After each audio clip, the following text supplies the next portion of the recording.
लहान मुलांमध्ये फ्रॅक्चर आहे की नाही कसं ओळखावं आणि ताबडतोब काय करावं? पडल्यानंतर जर आपलं बाळ खूप रडतंय, तो हात किंवा पाय हलवत नाहीये, अचानक शरीराच्या मार लागलेल्या भागावरती सूज आली आहे आणि तिथे लालसरपणा किंवा निळा चट्टा पडला आहे आणि त्याच सोबत त्या भागावरती काहीतरी डिफॉर्मिटी दिसती आहे किंवा काहीतरी त्या भागाची रचना वेगळीच दिसते आहे.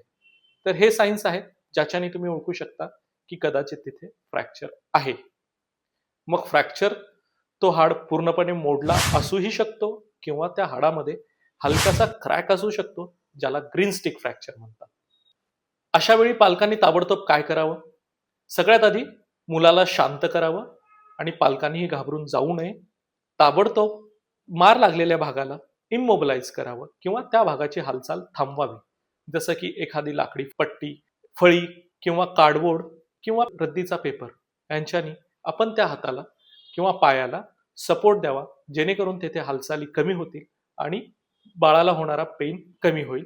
दुसरी ताबडतोब गोष्ट करावी की तिथे बर्फ लावावा.